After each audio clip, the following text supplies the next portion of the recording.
Hola, ¿cómo están? Que Dios les bendiga. Siempre es un privilegio poder compartir a través de este medio. Quiero agradecer a todas las personas que se conectan dentro, los que están fuera de Colombia. Un abrazo enorme. En esta ocasión, más que una prédica, un mensaje, queremos responder algunas dudas que nos han enviado, algunas interrogantes que quizás en una predicación no se puede hacer. Y para eso tengo el gusto, el privilegio de contar con un gran pastor, un gran amigo y un gran maestro, el pastor Oscar Vera. Pastor Oscar, bienvenido. Pastor Adrián, un saludo especial, gracias por la invitación y un saludo especial a todos los hermanos, amigos que se conectan a la red, al ministerio del Pastor Adrián, de su esposa Luisa, en Colombia y en el exterior. Sean todos bienvenidos a este espacio. Amén. Quiero tocar algunos puntos, pastor, y es interesante porque hay varias preguntas de todos los temas. Yo sé que por lo general nos arriesgamos a hacer esto, pero sé que Dios nos va a direccionar y también sé Amén. que ha estudiado, se ha capacitado, se ha preparado y me gustaría poder, más que una predicación, que sea un conversatorio, una charla entre amigos, entre ellos y nosotros. Así que le quiero invitar, si usted quiere tomarse un tinto en esta hora, si usted quiere tomarse una bebida, hágalo por favor, que la idea es poder hacer estos tiempos y tener estos tiempos también y que fluya el Señor de manera real, de manera genuina. Amén. Quiero iniciar, pastor, haciéndole una pregunta, y es ¿por qué el Señor permite el sufrimiento y la injusticia? Bueno, Pastor Adrián, la pregunta es muy interesante y obviamente nosotros procuramos que todas las respuestas que damos sean a la luz de la verdad bíblica, ¿no? Hay una escritura que se encuentra en 2 de Timoteo, capítulo 3, versículo 16, que dice: toda la escritura es inspirada por Dios y útil para enseñar, para redarguir, para corregir, para instruir en justicia, a fin de que el hombre de Dios sea perfecto, enteramente preparado para toda buena obra. Y me gusta empezar con este versículo porque obviamente el ser humano y todo lo que son sus manifestaciones, las situaciones particulares y generales que vive el ser humano, deben encontrar su respuesta y su explicación a la luz del diseño divino. Dios obviamente nos diseñó y al entender nosotros el diseño de Dios y cómo funciona la vida espiritual y cómo la vida espiritual trasciende la vida práctica, esto nos debe llevar a entender nosotros que las respuestas que necesitamos están en la palabra de Dios. Sobre todo en una humanidad y en una sociedad que trata de encontrar respuestas en todo. A todo.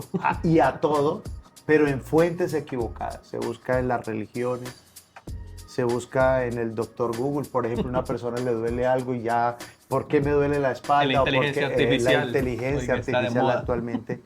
Y por eso necesitamos nosotros encontrar las respuestas que requerimos en la palabra de Dios. Y esta es una de las preguntas, digamos, que con más frecuencia las personas nos hacemos. Y es la causa y la razón del sufrimiento. Pues porque esto nos habla obviamente de la naturaleza de Dios o el carácter de Dios. Nos habla acerca de la naturaleza humana. Y nos habla también, obviamente, del origen de la maldad. Tenemos que abarcar estos tres puntos para poder responder esto. En primer lugar, nos habla del carácter de Dios, de la naturaleza de Dios. La Escritura dice que Dios es bueno. La Escritura dice que Dios es luz y que no hay ninguna tinieblas en Él. Esto significa para nosotros que el mal y la maldad en ninguna manera tiene un origen en Dios. Ninguna manera, la Biblia dice en Santiago capítulo 1, dice que toda buena dádiva y todo don perfecto desciende de lo alto, del Padre de las luces. Es decir, todo lo bueno proviene de Dios. Luego, tendríamos que formularnos nosotros preguntas, ¿no? Por ejemplo, ¿la enfermedad es buena? ¿O la muerte es buena? ¿O las pérdidas y el sufrimiento, el dolor, la pobreza, la violencia son buenos? Obviamente no. Entonces aquí tenemos que ir, desescalar. En primer lugar, comprender que todo lo bueno proviene de Dios. Pero entonces hay otras dos dimensiones que debemos comprobar. Por un lado, entonces la naturaleza humana, y por otro lado, pues lo que es las implicaciones y el origen del mal. La naturaleza humana. La Escritura dice en la carta a los Romanos, tanto en el capítulo 3 como en el capítulo 6, que toca el tema del pecado. Dice exactamente, por cuanto todos pecaron y están destituidos de la gloria de Dios. Esa destitución de la gloria de Dios significa una desconexión de la bondad, de todo lo bueno de Dios. Una separación. Una separación. Es como nosotros en este lugar. Nosotros en este lugar estamos resguardados de la lluvia, del sol, etc. Pero una vez estamos fuera, estamos expuestos. Y entonces estamos expuestos al clima, estamos expuestos a una cantidad de cosas que no lo estamos aquí. Al ser el hombre destituido por el pecado, obviamente está expuesto a toda clase de naturaleza contraria al carácter bondadoso de Dios. Y aquí es donde tenemos que entrar al origen de la maldad. Así es. ¿Y cuál es el origen de la maldad? La Escritura nos habla acerca de que obviamente el pecado es una manifestación de la maldad.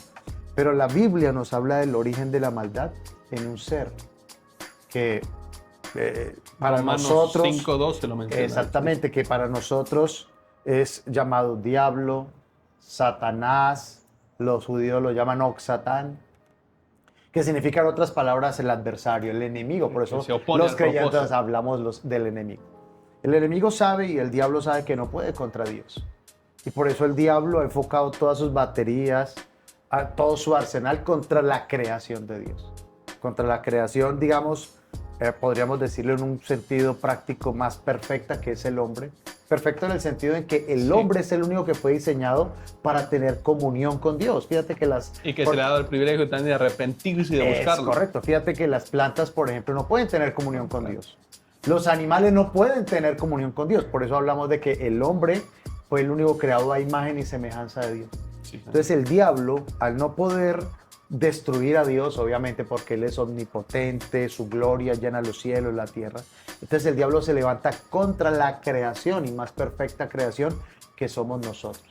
Porque al destruir el carácter del hombre, esa naturaleza divina que fue impresa en nosotros, obviamente por extensión el diablo eventualmente, y como lo estamos viendo en la actualidad, logró destruir la naturaleza, los animales, todo lo demás, toda la creación de Dios. Luego, Pastor Adrián, tenemos que aclarar que el bien proviene de Dios y que la maldad, el sufrimiento, el dolor, las dificultades vienen del hombre, del porque Satanás se revela contra el hombre. Satanás atrae al hombre en Génesis capítulo 3 para que se rebele contra Dios. El hombre recibe una naturaleza caída, ya no una naturaleza santa, gloriosa, sino una naturaleza caída, y al tener una naturaleza caída, sale de la protección de Dios y queda a la exposición. Expuesto. Jesús lo mencionó también, dijo, en el mundo habrá aflicción, ¿no? Exactamente, y es por eso, porque el hombre está destituido de la gloria de Dios, expuesto a la maldad, al pecado, a la enfermedad, a la violencia, expuesto a la misma destrucción de la naturaleza, generada por la naturaleza caída del hombre. Fíjese que el ser humano lo que está haciendo, por ejemplo, con la misma tierra, es una sobreexplotación de los recursos. Y esa sobreexplotación viene ¿por qué? Por la avaricia, por el egoísmo, etcétera, etcétera. Pero todas ellas, digamos, son parte de lo que es la naturaleza caída del hombre. Así es, pastor. Yo quiero ahí acotar algo más, que alguien decía, bueno, ¿y por qué si estoy en el Señor, si camino en el Señor, me ha tocado sufrir ciertas maneras? Y Romanos 8:28 resume esto, ¿no? Dice, sabemos que a los que aman a Dios, todas las cosas nos ayudan a bien. Amén. No quiere decir que Dios permita, pero a veces pasan cosas malas en la vida de todos los que pertenecemos a este plano. Y yo lo comparo como un escultor en el cual está golpeando la pieza de mármol, está puliéndola, pero está formando una escultura gloriosa, valga la redundancia. Así es. Entonces, a veces nosotros no entendemos que a través del sufrimiento, Dios lo permite en ocasiones, también para forjar en nosotros el carácter de Cristo. Así es, así. Y hay quienes llaman eso el sufrimiento redentor, es decir, que a través de él vamos aprendiendo, se va forjando nuestro carácter, vamos aprendiendo a depender de Dios, vamos encontrando respuestas en Dios, nuevos niveles de fe, propósito, como dice Romanos 8:28. Es la gran lección que nos deja el libro de Job. Así es. Y es más, eso iba a mencionarlo. Jesús mismo estuvo expuesto al sufrimiento. Expuesto al sufrimiento. Y fíjate que no fue por causa de su pecado. No fue por algo que él había causado, exactamente. Sino por causa de nuestro pecado. Pero entonces fíjate cómo la Escritura lo encierra todo bajo pecado, que es lo que nos dice la carta a los Romanos. que Dios lo encerró todo bajo pecado. Y lo encerró todo bajo el pecado con un solo propósito. Y era que pudiese perder el pecado, el poder sobre el hombre a través de la sangre del Señor Jesús. Genial, espectacular. La siguiente pregunta que nos enviaron es, ¿puedo perder mi salvación? Yo creo que esto lleva años entre el arminianismo. El calvinismo, arminianismo, es complejo, ¿verdad? Las nuevas teologías que están saliendo. Pero son preguntas que la gente lanza y que son muy profundas, pero vamos a tratar de resumirlas lo más pronto. ¿Puedo perder mi salvación? Claro, entonces volvemos al primer punto, ¿no? Porque la gran pregunta del hombre es el pecado. Es el gran conflicto de la humanidad, el pecado. Así es. Y entonces la salvación, ¿qué es? Es recibir liberación del poder del pecado. Luego también entra de nuevo la palabra o el término pecado entra allí. Y entonces esta pregunta, ¿por qué surge? Porque hay quienes se preguntan o se cuestionan y dicen, bueno, yo ahora que recibí la salvación, pero si vuelvo a pecar. O sea, otra vez se introduce la palabra. Sí. Si vuelvo a pecar, pierdo mi salvación. Entonces lo que nosotros debemos comprender aquí es que el sacrificio del Señor Jesucristo en la cruz, ese sacrificio sustitutivo, es un sacrificio perfecto y absoluto. Totalmente. ¿Qué significa perfecto? Significa que no se le puede añadir nada. No le hace falta nada. El Señor en la cruz llevó todos nuestros pecados. De hecho, la Escritura no dice solo que cargó nuestros pecados. Dice que se hizo pecado. Así es. Es decir, él tomando esa forma nuestra, humana, física, limitada, murió en la cruz para cargar todos nuestros pecados allí. Ahora, al entender esto, y luego nos da el Espíritu Santo, él mismo dijo que íbamos a recibir al Espíritu Santo. Aquí tenemos que hablar también de lo que es el nuevo nacimiento. ¿Qué es el nuevo nacimiento? ¿Por qué es necesario el nuevo nacimiento? Porque el hombre, al estar en Adán, y esto lo menciona la carta a los Hebreos, por ejemplo, y la misma carta a los Romanos también, el hombre, al nacer de Adán, de la primera forma, que es la forma pecaminosa, entonces nace con una naturaleza pecaminosa, es decir, por eso tenía que venir, dice la Biblia, el segundo Adán, gobernado por el poder del pecado. Y nadie pudo destruir el pecado, no lo pudo Noé, no lo pudo Moisés, Abraham, David. no lo pudo Moisés, no lo pudo David. Tuvo que venir el Señor Jesucristo y romper el imperio del pecado. El imperio del pecado. Ahora, cuando el Señor Jesucristo ascienda a los cielos y viene el Espíritu Santo viene esencialmente a morar en nosotros, pero también para transformar nuestra naturaleza. Ya no para que tengamos una naturaleza pecaminosa en Adán, sino una nueva naturaleza en Cristo, en el segundo Adán, que es en Cristo. Y esa naturaleza en Cristo es una naturaleza que vive sobre el poder del pecado. Aquí tenemos que aclarar que una cosa en la Escritura es pecado y otra cosa es pecados. Pecado es de naturaleza y pecados es de acciones, etc. ¿Qué significa esto para nosotros? ¿Que los hijos de Dios podemos pecar? Claro que podemos pecar, pero pecamos por acciones, no porque sea nuestra naturaleza. Porque ahora, como lo dice Pedro en su primera carta, nosotros ahora somos partícipes de la naturaleza divina. Esa es la esencia de la vida cristiana. Es imposible, digamos que hay gente que dice, no, yo soy cristiano, pero soy pecador. Es una contradicción en sus términos. Totalmente. No puedes decir que estás en Cristo, pero que sigues teniendo una naturaleza pecaminosa. Hay una contradicción en los términos, porque ahora somos partícipes de la naturaleza santa de Dios. El pecado ya no tiene poder en nosotros. Dicho eso, ¿por qué el pecado no tiene poder en nosotros? Porque recibimos la salvación. Recibimos a Cristo en nuestro corazón. La pregunta es, si Cristo viene a nosotros y entra a nosotros, entonces Él puede volver a salir. La Biblia en muchos de sus apartes nos dice que no. Y ahí es donde quizás pasa la confusión, que mucha gente dice, pero el que persevere hasta el fin será salvo. El que, ¿verdad? El guardemos esta salvación tan grande, pero me gusta mucho esta frase que dice, el salvo no persevera para ser guardado, persevera porque ya es guardado. Porque ya es guardado, amén, así es. Entonces es muy interesante porque aquí entra este conflicto que ha tenido muchos años, hay que guardar la salvación, hay que cuidarla. Yo creo que nosotros ya tenemos la salvación, pero debemos vivir cuidándola, ¿no? Debemos vivir como si se perdiera, si se quiere mencionar así. Es correcto, ya siempre lo hemos dicho, que nosotros como creyentes debemos creer que la salvación no se pierde, pero vivir como si se perdiera. Así es. Porque esa es la esencia de lo que es el nuevo nacimiento. Hay quienes toman la carta a los hebreos, por ejemplo, que es imposible, los que un día gustaron del don celestial, probaron de las promesas de vidas y recayeron. Dice, es imposible que sean renovados de nuevo, etcétera. Y hay quienes han interpretado eso como una pérdida de la salvación. Pero si tú te das cuenta, en esta escritura no está hablando sobre salvación. No está hablando, el contexto no está hablando de eso. El contexto no está hablando de salvación. El contexto está hablando acerca de que se pierde los beneficios de la salvación, porque tú puedes tener la salvación, pero perder el gozo, perder la paz, la perder, opresión que está, y más preguntas más adelante. Entonces, una cosa es perder la salvación, que en la escritura no encuentro evidencia que se pierda la salvación, y otra cosa es perder los beneficios de la salvación, porque se contrista el Espíritu Santo, porque se aparte el creyente de la verdad. Genial. Me gusta mucho ir dejando conceptos claros, posiciones claras, porque como lo mencionaba, hay muchas suposiciones también. Alguien decía, pastor, es que yo sinceramente busco a Dios, decía, pero sinceramente puede estar equivocado también. Exactamente. Hay gente que ama a Dios, pero quizás no lo busca como Él quiere o a la manera del Señor, sino a mi parecer. Y por eso es importante quizás estas preguntas y este espacio, pastor, le agradezco mucho que haya accedido, ¿no? a compartir, a hablarles a todas las personas que nos están viendo. Alguien decía, la siguiente pregunta es, ¿tengo suficiente fe o Dios me rechaza por mis dudas? Bueno, esa es una pregunta muy interesante y la primera pregunta que deberíamos, o contrapregunta es ¿qué fe es suficiente para que Dios obre? Porque a la luz de las Escrituras, por ejemplo, el Señor dice, si ustedes tienen fe como un grano de mostaza. Algo mínimo. Algo mínimo, algo pequeño.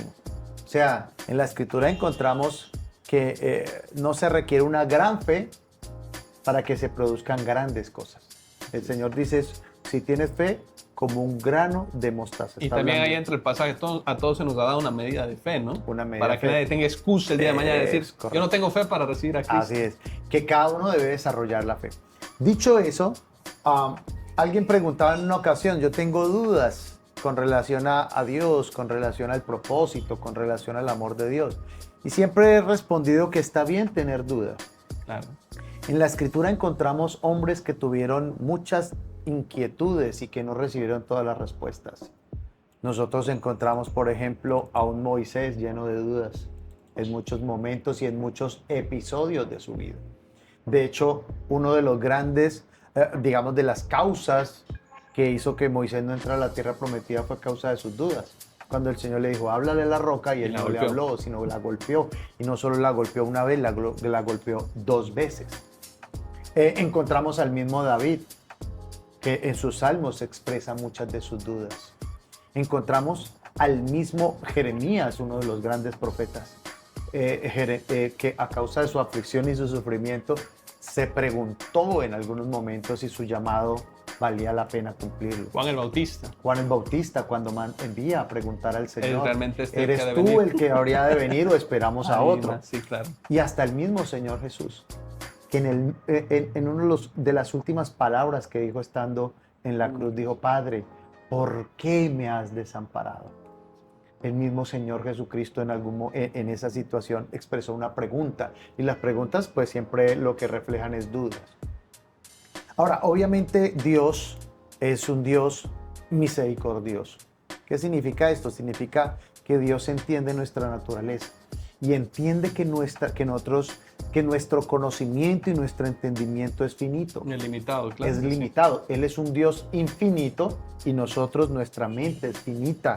Nuestra cabeza es pequeña y es corta. Se podría decir, padre, entonces que la fe no se mide por perfección, sino por su objeto. Y sí, que es Cristo. Porque, por ejemplo, cuando Tomás tuvo la duda con Cristo, que se me viene ahora a la mente esta imagen, el Señor no lo juzgó ni lo echó fuera, sino al contrario. Lo que hizo fue llevarnos la certeza a través de la persona de Él. Es correcto. Y es que ahí es donde está la esencia de lo que nos habla a nosotros Hebreos capítulo 11. Que es el capítulo por excelencia de la fe. Si nosotros analizamos ese pasaje, esa escritura está hablando de Jesús.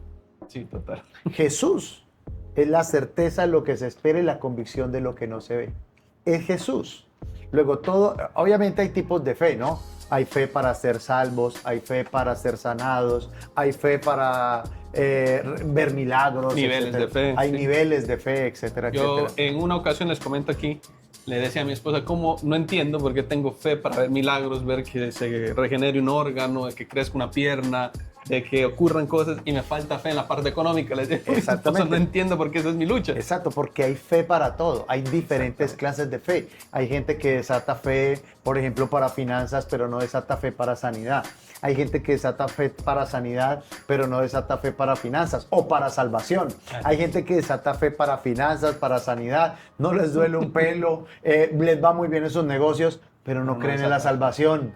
No creen que Cristo viven bajo el yugo de la culpa, esa es la más importante, ¿no? que es la salvación para, Sí. exacto, la fe para salvación. Entonces la fe se expresa en varias cosas, pero se resume en una sola cosa o en una sola persona, Cristo. que es Cristo Jesús. Luego, ¿está bien tener dudas? Claro que sí. El problema no es que, que tengas dudas, el tema es que no hagas nada respecto a ellas.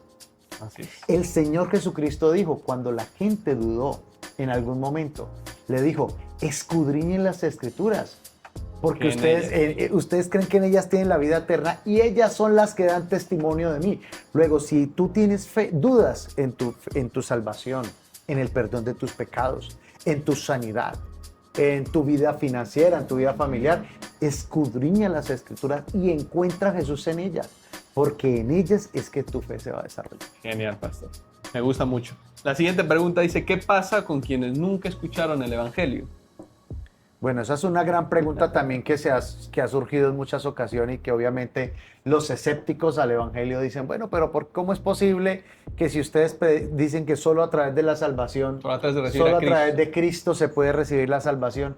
Entonces, ¿qué de los indígenas prehispánicos, por ejemplo? Porque sería injusto condenar a alguien que no escuchó de Jesús. Es correcto. Y ese pasaje y ese tema lo aborda exactamente Romanos 2. capítulo 2. Del 14 al 16 Del 14 al específicamente. 16, exactamente. Donde está hablando acerca de que obviamente todo hombre comparecerá delante del Señor y será juzgado juzgado por sus obras. Y esta escritura lo que nos dice en esencia es que la salvación se va a derivar de dos cosas en esencia. Número uno, si oímos nuestra respuesta al Evangelio, para resumir. Si respondimos positivamente al Evangelio, seremos salvos. Si rechazamos el Evangelio, entonces hay condenación. Pero también la Escritura en este pasaje habla acerca de que habrá un juicio por conciencia. Esto significa que Dios escribió su ley en la mente y en el corazón de todo el ser humano, de todos los seres humanos. Fíjense, por ejemplo, los caníbales, que eran bárbaros, trogloditas, que consumían carne humana. Pero no lo hacían entre ellos. Exacto, no lo hacían entre ellos. Y esas mismas sociedades, sí, claro, tienen sus normas. violentas, absolutamente violentas, tenían código ético. Es decir, tenían un conocimiento del bien y del mal. Totalmente. Y es bajo ese conocimiento del bien y del mal, en aquellas sociedades y hombres que nunca escucharon el Evangelio, que serán juzgados delante de Dios. Serán juzgados, como dijo el apóstol Pablo, de acuerdo, conforme a mi Evangelio. Es decir, si oyeron y recibieron o rechazaron o resistieron el Evangelio. Y por otro lado, si vivieron de acuerdo al conocimiento que recibieron de Dios en sus conciencias. Es decir, todo el mundo sabe, yo lo suelo resumir de esta manera, un niño que no ha aprendido, que tiene una conciencia limpia, si se quiere decir así, agarra algo que no es suyo y enseguida lo esconde. Porque en su corazón está grabada ya el bien y el mal. Exactamente. Entonces, el Señor va a juzgar por esa conciencia que ha sido depositada en cada uno de nosotros. Así es. Hermoso. La siguiente palabra o la siguiente pregunta, pastor, dice, ¿por qué hay tantas denominaciones y doctrinas diferentes? Bueno, esa es una pregunta bastante interesante también y que obviamente no es tan fácil, digamos, la respuesta, ¿no? Nosotros encontramos en la Escritura, obviamente, varias corrientes, pero en esencia yo creo que esto se origina por varios aspectos. En primer lugar, los niveles de revelación. La Biblia nos enseña que hay personas que tienen diferentes niveles de revelación. En Proverbios, por ejemplo, dice: el camino del justo es como la luz de la aurora, que va en aumento hasta que el día es perfecto. Eso significa que hay quienes tienen más luz que otros. Y obviamente cuando una persona tiene más luz que otra, pues en ese proceso o continúa el proceso o se desvía en el proceso. Así es. Y hay quienes obviamente en el camino se desviaron del proceso, se desviaron de la verdad. Lo menciona el apóstol Pablo, lo menciona el apóstol Juan, con relación, por ejemplo, a la divinidad de Jesús en el Nuevo Testamento, que se formó este gran conflicto entre los arrianos, por ejemplo, que creían que Jesús no era divino, etcétera, y fueron conflictos que vivieron los mismos gnósticos, que creían que Jesús no había venido en carne y que era imposible, porque digamos que cómo era posible que Dios, que es santo, habitara en una naturaleza humana que es pecaminosa. Y de hecho, pastor, ahí todavía se ha extendido mucho, porque hoy en día hay mucho judaísmo y personas que están diciendo, yo creo en el Eterno, pero no creo en Cristo. Entonces, no están creyendo en el Evangelio del Señor, en lo que el Señor ha establecido en su palabra. Es correcto, esos son los antiguos arrianos. El arrianismo nunca cesó, pero de pronto no tenemos mucho tiempo para hablar sobre eso ahora. Pero la respuesta es, en primer lugar, porque hay quienes en el proceso de revelación o de aprender prefirieron desviarse de la verdad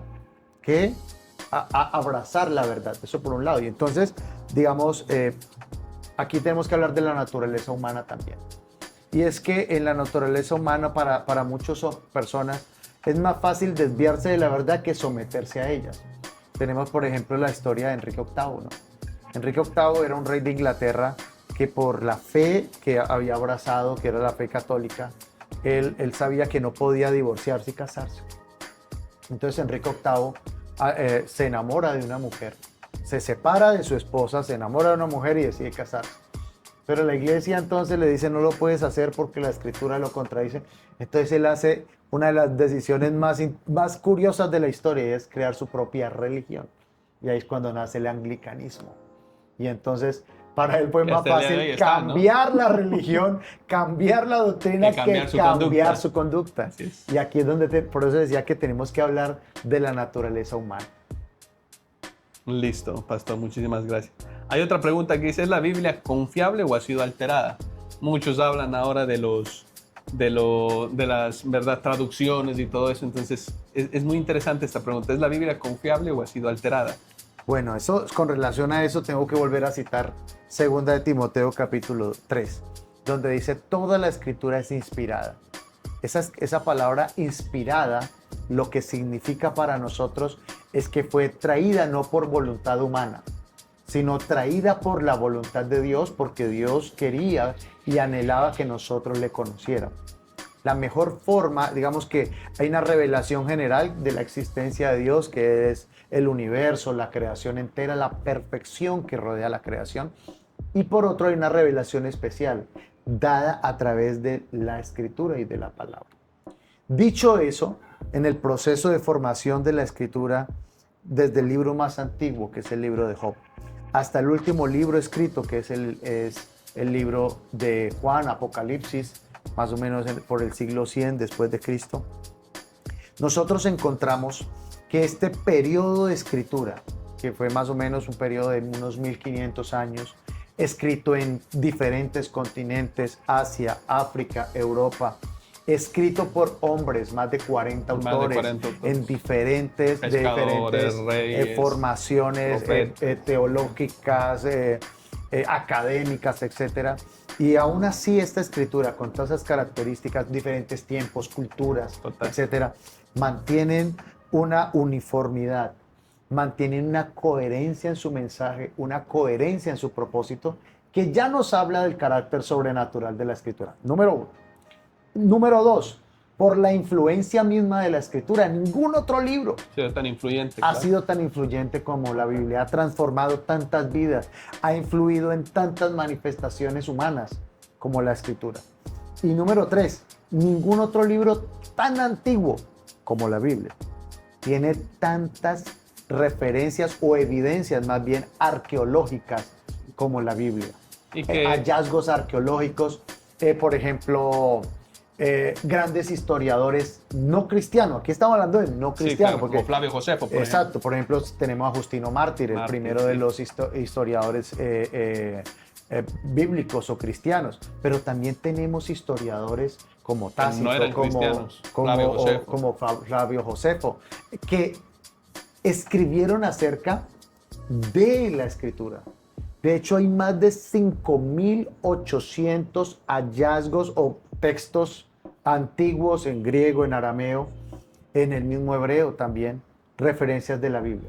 Y cuando nosotros comparamos nuestra Biblia actual con esos escritos o esos manuscritos históricos, la similitud es pasmante, es pasmosa. Son casi idénticos. Es decir, los manuscritos antiguos no son copias al azar, eso es muy claro que lo entienden, no son copias al azar que alguien cogió y dijo, va a copiar esto nada más, sino tuvieron que pasar por un canon, tuvieron que entrar por varias etapas. Tuvieron que pasar por un proceso, hubo un análisis del canon del Antiguo Testamento, hubo un análisis también del canon del Nuevo Testamento, un análisis, concilios. Exacto, concilios enteros. Así es. Para corroborar, no para declarar cuáles eran inspirados o no, sino para descubrirlo, cuáles guardaban coherencia y tenían influencia. Genial, pastor. Otra pregunta dice, ¿cómo entender textos difíciles o que se contradicen? Bueno, la Biblia no se contradice, comencemos por ahí, ¿no? Obviamente. Pero aquí estamos hablando ya de hermenéutica, ¿no? Sí, ya. Estamos hablando de hermenéutica, de exégesis, etc. Y aquí ya lo que tenemos que decir con relación a toda persona que se acerque a la Escritura es que la Escritura es clara. Y hay una regla exegética que a mí me parece muy interesante, o dos reglas exegéticas más bien, que pues podríamos hablar de otras, pero estas dos considero que son muy importantes. La primera de ellas es, la Biblia se interpreta a sí misma. Sí. Nosotros no interpretamos la Biblia, ella se interpreta a sí misma. El autor escribe algo con una intención y en el momento. Y exacto, y esa escritura está en un contexto que es histórico, que es político, que es geográfico, cultural, etc. Y lo segundo que tenemos que decir con relación a eso es que también la escritura misma, es que textos no claros se deben interpretar a la luz de textos que sean más claros. Totalmente. Entonces, cuando usted lea un pasaje de la Escritura y digamos ese texto, esa porción de la Escritura, no dé muchas luces con relación a un asunto particular, entonces hay textos que son más claros. Entonces, debemos ir a esas dos reglas hermenéuticas son claves. Primero, la Biblia se interpreta a sí misma. Y segundo, que los textos más difíciles se deben interpretar a la luz de textos más claros. Es decir, no huyas de textos complicados, al contrario. Ahí es donde Dios derrama un conocimiento más profundo. No le huyas de esos textos. Así es. Me gusta mucho. ¿Cómo saber si una iglesia es verdadera o falsa, pastor? Bueno, ya que estamos hablando de eclesiología, ¿no? Que ya es otro aspecto, obviamente, de la teología. Usted sabe que la teología tiene eclesiología, tiene angeleología, tiene bibliología, etc.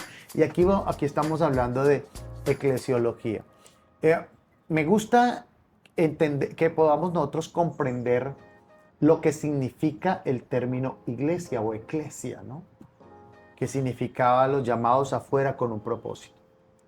Y obviamente volvemos a las doctrinas, cuando las doctrinas, algunos líderes de la iglesia naciente del primer siglo empezaron a desviarse de la verdad, porque obviamente empezaron a llegar griegos con su filosofía griega, romanos con su teología pagana, etc. Y empezaron a mezclarla con el evangelio y empezó a formarse ese sincretismo del primer siglo que el apóstol Pablo y los apóstoles lucharon con tanta vehemencia.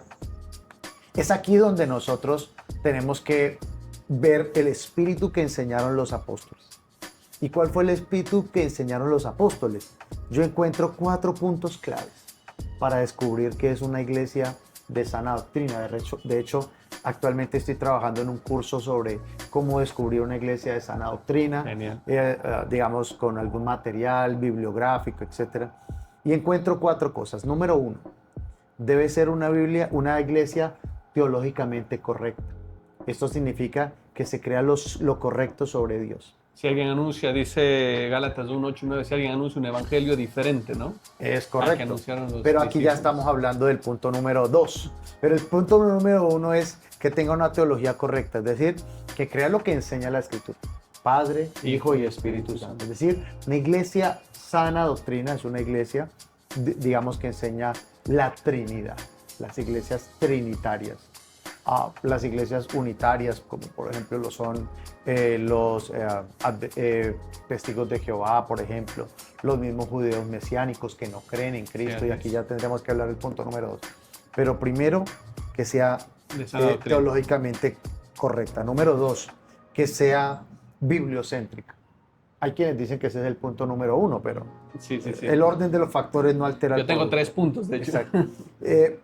Que sea bíblicamente correcta, es decir, que todas las verdades enseñadas allí se deriven de la Escritura.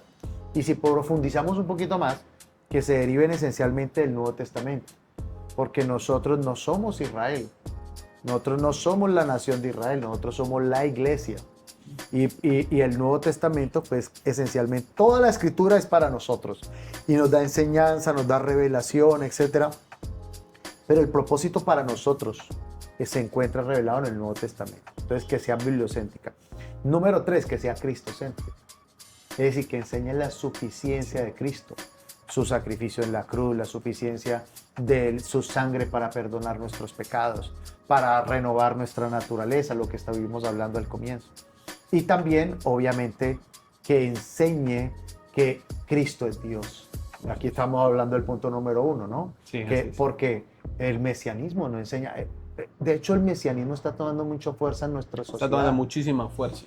Por ejemplo, en zonas como en la zona Caribe, por ejemplo, se está extendiendo demasiado, donde dicen, no, Cristo no es Dios, es el Hijo de Dios, pero no es Dios. No, la Escritura enseña, y de hecho se han hallado hallazgos arqueológicos que muestran que la iglesia del primer siglo adoraba a Jesús como Dios. Esto es muy importante. Y número 4 es el buen ejercicio de la autoridad. Que es Una iglesia fundamental. que es fundamental. Porque hoy en día se han visto tantos casos, pastor. Espíritus de manipulación. Tremendos. Exactamente. Entonces, una de las grandes señales también para entender o conocer que una iglesia es de sana doctrina es una iglesia que ejerza correctamente la autoridad, no como un mecanismo de presión o de manipulación, sino de edificación, como dice Primera de Pedro en el capítulo 5, cuando dice que apacentar la grey de Dios, que no se enseñoreen de ellos. Exacto, no enseñorándose de ella, sino siendo ejemplo, etc. Entonces, esos 4 puntos. Número 1, la Trinidad. Número 2, que sea bibliocéntrica. Número 3, que sea cristocéntrica. Y número 4, que ejerza correctamente la autoridad. Genial, me gusta mucho. De hecho, Paz, para acotar ahí un poquito, la mayoría de sectas que se levantan son aquellas que fallan en 2 de los 4, bueno, en los 4 puntos, pero son más reiterativos los 2, que es, por ejemplo, tienen otra revelación aparte de la Biblia, que es la revelación plena del Señor. Entonces vemos el libro del Mormón, vemos otros libros. Las revelaciones de Ellen White, por ejemplo. Exactamente. Entonces hay varios libros que no se centran en la Biblia, sino que dan una autoridad, algo externo, una revelación de hombres. Y cuando escucha algo así, huya de ese lugar porque no es una doctrina correcta. Y lo segundo, lo que usted decía, hay una manipulación. Hay una parte de un mal ejercicio en la autoridad. Y es muy peligroso. Por eso vemos casos como el de Estados Unidos, que este hombre Jim Jones juntó a toda la gente y terminó haciendo un suicidio colectivo y tremendo por un mal ejercicio de la autoridad. Mal ejercicio de la autoridad. Pastor, la siguiente pregunta. ¿Las mujeres pueden predicar y liderar congregaciones? Nos metimos en un tema aquí ya no muy estamos en un tema un poco espinoso, y es uno de los grandes, así como los temas que hemos tocado, se pierde o no se pierde la salvación, era Cristo Dios o no era Cristo Dios, etcétera. Las mujeres pueden predicar o no pueden predicar, y aquí tenemos nosotros que, digamos, separar 2 puntos esenciales, ¿no? Número 1, el llamado, y número 2, los dones. El llamado y los dones. La Escritura nos enseña en la carta a los Gálatas, esencialmente en el capítulo 3, capítulo 4, cuando habla acerca de que en Cristo ya no hay ni judío, ni griego, gentil, ni esclavo, ni libre, ni hombre, ni mujer. Digamos, dice, sino que Cristo es el todo y en todos. Y aquí estamos hablando de lo que es la repartición de dones sobre la iglesia. Nosotros encontramos mujeres sirviendo a Dios, encontramos a Febe, encontramos a Dorcas, encontramos a Lidia ejerciendo un llamado de servicio al Señor. Encontramos Priscila, obviamente mujeres que profetizaban como las hijas de Felipe, que profetizaban, y profetizar en el Nuevo Testamento era predicar. Exacto, es que lo que no se entiende a veces, porque profetizar en el Nuevo hacen referencia al predicar. Era predicar. Vemos mujeres con autoridad en iglesia también. Es correcto. Entonces fíjate que aquí hay algo interesante. Por un lado, entonces es los dones de Dios. Dios puede usar hombres, Dios puede usar mujeres para glorificar su nombre. Sin embargo, hay textos que son complejos, como por ejemplo el de Timoteo: no permito a la mujer ejercer dominio sobre el hombre. Aquí estamos hablando de llamado, del llamado a tomar la autoridad. En el modelo bíblico, esencialmente en el Nuevo Testamento, encontramos nosotros que la autoridad era ejercida por varones, el gobierno de la iglesia. El orden, no estamos hablando del don, sino del orden. Exactamente. Los dones eran para todos, la unción es para todos, la gloria es para todos. Pero hay un orden. Pero el orden y la autoridad reposa sobre el varón. Y es lo mismo en el hogar y en varios... Exactamente, porque el hombre es cabeza de la mujer en el matrimonio, por ejemplo, y cabeza significa alguien que sustenta, que cuida, que provee, protege, que da dirección, etcétera, etcétera. Entonces, la gran pregunta del millón es: ¿puede la mujer predicar? Yo creo que sí. Sí, ¿Puede ser la mujer usada por Dios en sanidades, milagros? Yo creo que sí. ¿Puede la mujer ejercer la autoridad en la iglesia? Es la gran duda. Es la gran inquietud. Yo creería que sí, siempre y cuando esté sujeta a un varón. Entonces, en esencia, lo que estamos declarando allí es que la autoridad reside entonces en el varón. Sí, totalmente. Muchas gracias, pastor. Otra pregunta que me gusta mucho. Dice: ¿un cristiano puede ser oprimido o poseído por demonios?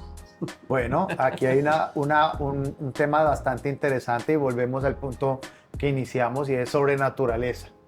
Es imposible, y Santiago lo dice de esa manera, y Pablo también lo dice: ¿qué comunión tiene Cristo con Belial? Belial es Satanás.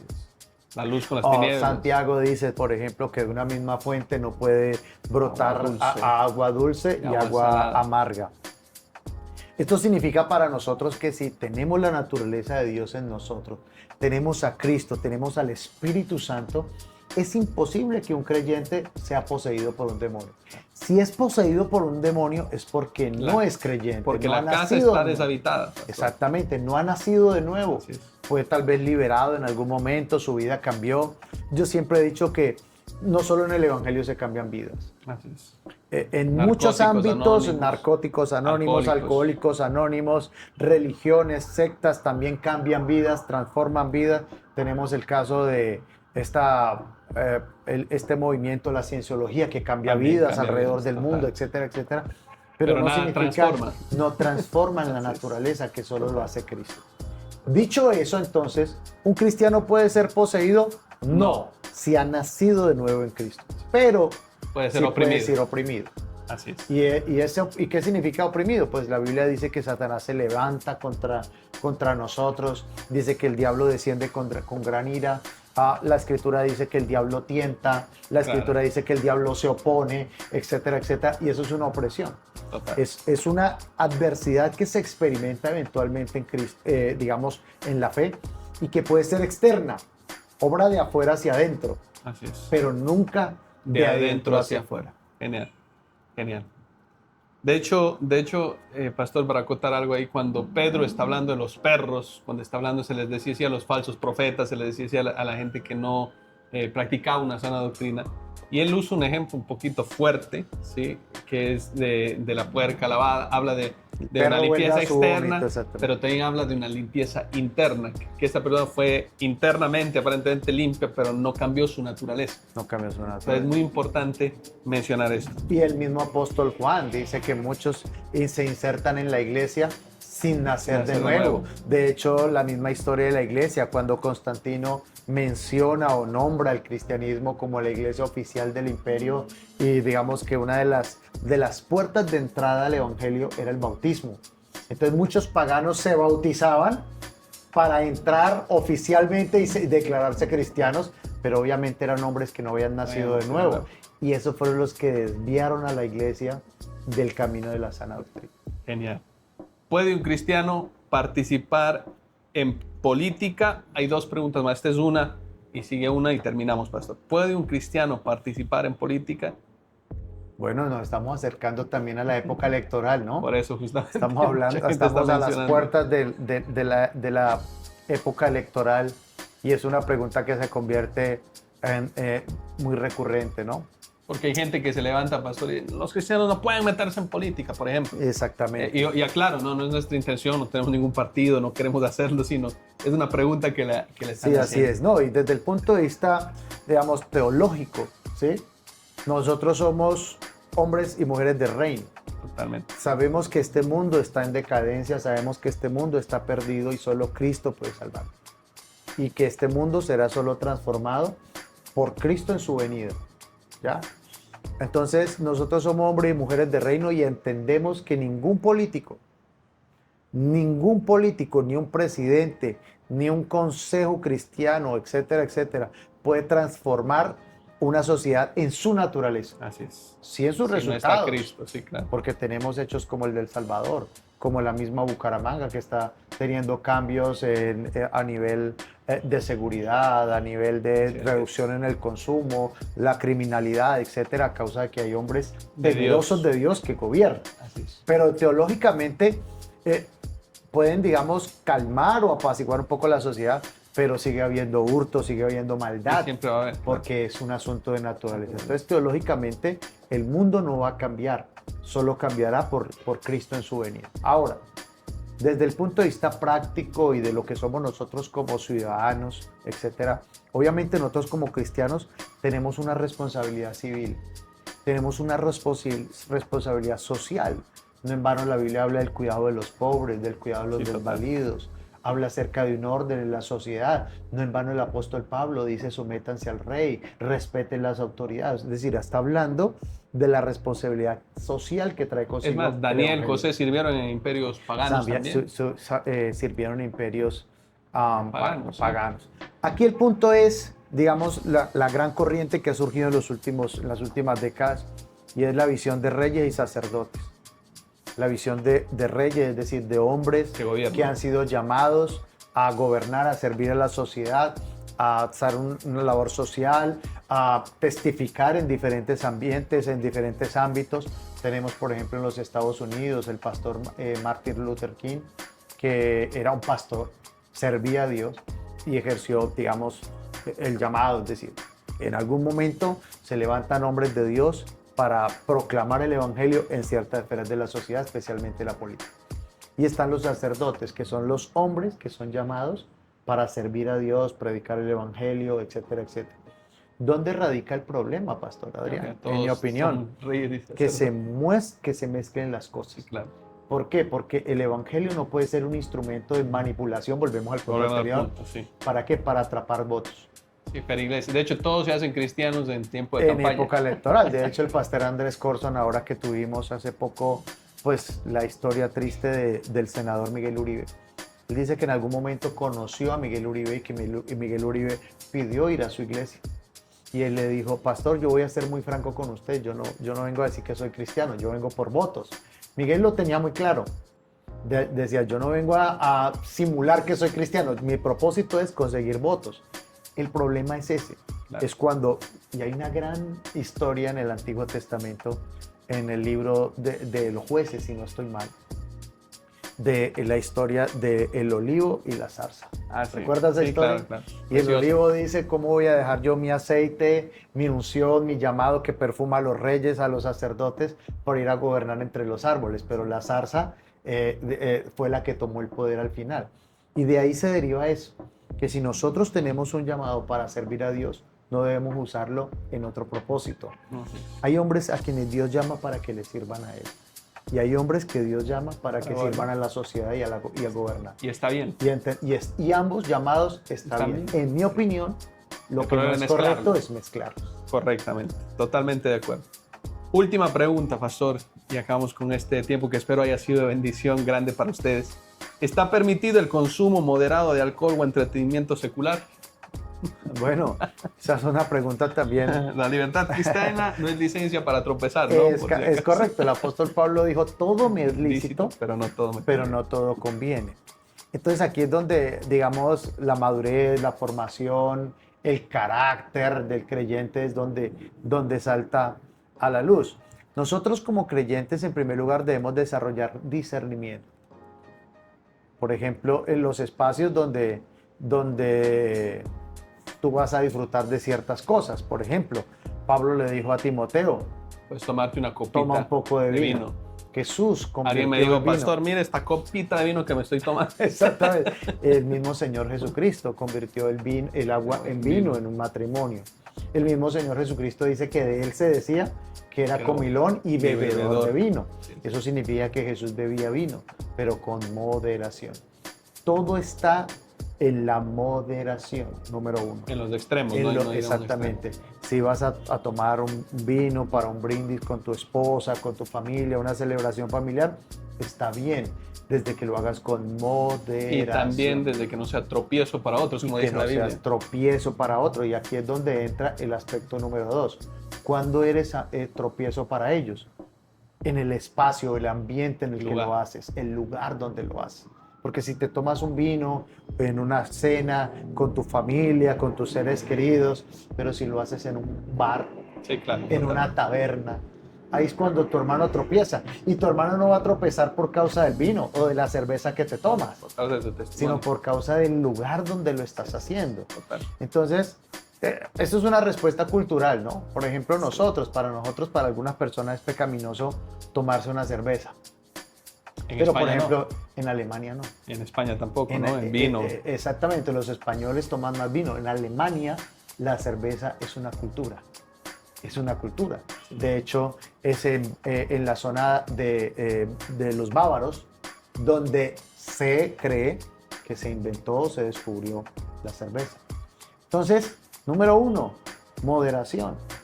Y número 2, los espacios. Si lo haces con moderación, y número 2, lo haces en los espacios adecuados y correctos, tienes toda la libertad para hacerlo. Muchísimas gracias, pastor. Gracias Muchísimas gracias a todos y cada uno de ustedes por estar conectados. Espero que queremos cambiar un poquito. También sé que eres edificado a través de estos espacios. Como lo decíamos al inicio, la idea es ser bibliocéntricos, cristocéntricos y que de esa manera se despejen algunas dudas de tu mente y de tu corazón. Muchísimas gracias, Pastor Oscar. Unas últimas palabras para despedirse. Gracias, Pastor Adrián, y gracias a todos por estar conectados en este espacio. Y les animo para que cada uno de ustedes crezcan en el Señor y en la palabra. A través de la vida de Pastor Adrián hay buena palabra, buena revelación. Su ministerio bendice personas. Así que sé edificado, sigue siendo edificado. Sigue apoyando el ministerio del Pastor Adrián, que bendice personas en Colombia y en el exterior. Y espero que podamos seguir compartiendo en esos espacios. Un abrazo para todos y Dios les siga bendiciendo. Un abrazo grande, que Dios los bendiga enormemente. Recuerden, por favor, ya estamos a las puertas de lanzar la plataforma, lo que estamos haciendo, con un solo objetivo, y es que crezcas doctrinalmente. Dios te bendiga y te guarde. Un abrazo enorme de parte de Dulce María, de David Adrián y de mi bella esposa Luisa Fernanda y de la iglesia La Gran Comisión Bucaramanga. 1000 y 1000 bendiciones. Dios los guarde y los bendiga. Bendiciones. Hasta luego.